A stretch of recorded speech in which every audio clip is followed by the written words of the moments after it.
Hey everyone, Mr. MC here. This is a guide for round 3 of the 2022-2023 Manufacturers Cup Exhibition Season Stage 2, taking place at Fuji International Speedway with the Group 3 cars. Let's take a quick look at the race details, where it's a 17-lap race with a 10-minute qualifier. Fuel and tire are ×1 in the race, and the tire is only at ×1 in the qualifier with fuel off.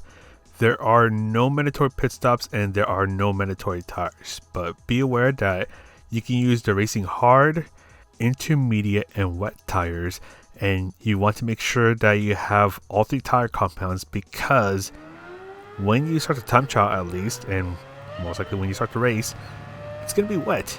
You can see the moisture level meter on the bottom left-hand corner of the screen, where the track starts off pretty wet to the point where you actually want to start on the racing intermediate tires, and this is something that you're going to really want to pay attention to throughout your entire session. So this includes qualifying and the race itself, because that moisture level meter is going to change throughout the session. But that is not the only thing that will be changing throughout the session. The wind speed and direction will also be changing, so you want to keep an eye out on that, because on one lap you might be getting a tailwind into turn 1, but a few laps later you might be getting a headwind into turn 1. So those are some things that you want to keep in mind. Keep a close eye on those, because depending on how strong the wind is and where the wind is going, that'll affect your braking points, and that'll also affect how the car handles through some of these turns. Now, unfortunately, I cannot replicate this 100% in custom race nor in lobby, so I'm doing all the testing over in the time trial mode, as this is pretty much what we should be seeing during the actual race session itself. In other words, I don't have fuel on, I don't have tire on. And I also have the weather radar up on the bottom right hand corner of the screen to see if rain ever shows up, and spoiler alert, rain never shows up. So the track is gradually drying out. So again, keep an eye on the moisture level meter on the bottom left corner of the screen, because at some point there's going to come a time where you want to change over from the racing intermediate tires to the racing hard tires. So what I'm going to do is I'm going to show the end of lap 1, which is what you're seeing right now. And that way you can see what the moisture level meter is looking like at the end of this first lap, because I'm going to go ahead and skip it over to the end of the second lap, where the track has dried out a bit, but it's still pretty deep into the intermediate tire territory. One thing I do want to note is that this is just me by myself, so it's just one car on the track, but during the actual race there are 16 cars on the track, or ideally there's 16 cars on the track.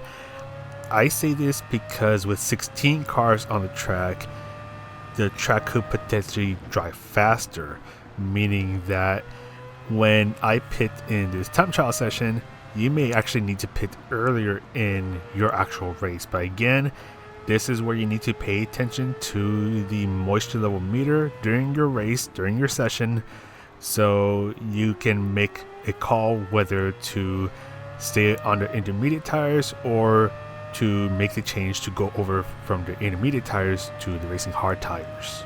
And that's why I'm not putting up a strategy chart, because again, I'm pitting at the end of lap 6 in this time trial session, but during the race itself the track might drive faster to where you might need to pit a bit earlier than what you see in this video. But again, pay attention to that moisture level meter, because that's basically going to be your cue of either to stay out or to pit in. And skipping over towards the end of lap 5, where the moisture level meter is just barely hanging on to that little tick where it separates the wet or the intermediate tier and the dry tier. So it's going to be around this time where I should be pitting for the racing hard tires. I could have probably pitted at the end of lap 5, but I didn't want to take the risk, so I'm going to try to keep it safe and pit at the end of lap 6. And again, this is during my time trial session. in the race, it might be a bit different because, again, this is just one car driving around the track in this time trial session versus during the actual race where you have 16 cars driving around during the real race session. And I know I've said that about 100 times, but I really want to make that clear. But anyways, let's go ahead and pit on over to change over to the racing hard tires. So stay in between the white lines as you're getting ready to pit on in.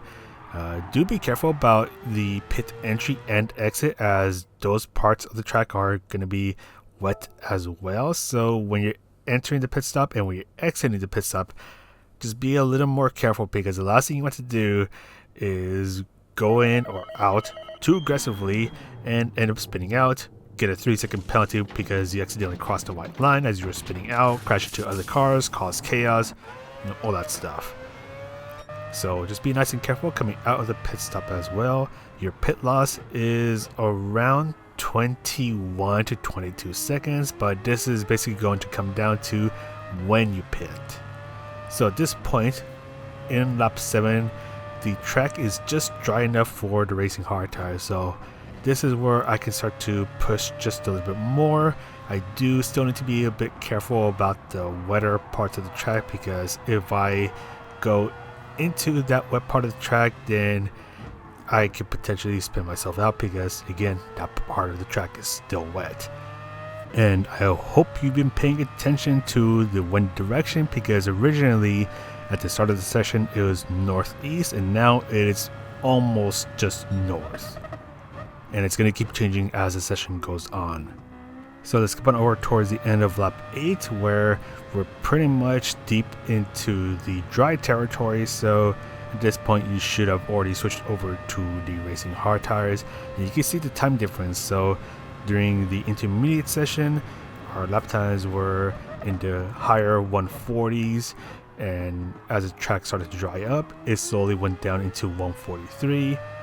Then the track was dry enough to switch over to the racing hard tires, and now I'm already in the upper 130s. And we're gonna slowly creep on over towards the 138 time range. And at this point, because the track is pretty much dry all around, it's a sprint on the racing hard tires all the way to the finish line. And I'll show my final lap. Also take note that the wind direction and speed have changed again. Now the wind is nearly facing south. But this is also where I'm going to do the lap guide under dry conditions. And again, do take into account the wind speed and direction, as that will affect your braking points and how the car handles. So I'll give general pointers for the reference markers that I use. So you're looking for the 150 meter board, as that's going to be your first braking point. So brake as much as you can in a straight line. And you want to do a little bit of trail braking into the apex of the first turn. Get on the throttle as soon as you can. Look for the 100 meter board on the right, as that is your next reference marker. Just try to carry as much speed as possible without going off the track. Really easy to grab some penalties right here. A little bit of braking as you go through this long right turn. Stay towards the right side of the track. Brake before the 50 meter board, ideally at around the 75 meter mark. Get on the throttle as soon as you can. Eventually you want to make your way towards the left side of the track. You're going to use the big Dunlop sign that goes over the track as your next braking point. And you really want to try to clip this apex, but be nice and careful getting on the throttle. Then when the turf on the left starts, that's where you want to use a little bit more trail braking, going for a bit of a late apex. And when the curb on the left ends, that's where you want to do even more trail braking, trying to go for a late apex. And when you pass the path that is on the right, very similar to what we just did in the previous turn, we want to try to go for a late apex, but do be aware that for that final turn, there are multiple lines that can be taken. So you want to be careful about how you take it, especially under the wet track conditions. And I highly suggest doing a couple laps under the wet track conditions to get an idea about how your car handles and to know where you need to brake, because you'll need to brake a bit earlier under the wet track conditions. But at least under the time trial conditions, this was around 29 minutes and 30 seconds long. But again, be aware that this is time trial, so I started before the final turn. this was with fuel and tire were off. And again, I'm doing this in the time trial mode because you can't fully recreate these conditions in custom lobbies or custom race, and in the lobbies. You can get close to it, but you can't fully recreate it as you'll see in the race itself. But that's going to be it for me. Again, pay attention to the wind speed and direction, but more importantly, pay attention to the moisture level meter, because that's going to be your cue about when to switch over from the intermediate to the racing hard tires. And of course, make sure you have the racing intermediate tires, make sure you have the racing hard tires, and because why not, make sure you have the racing wet tires as well.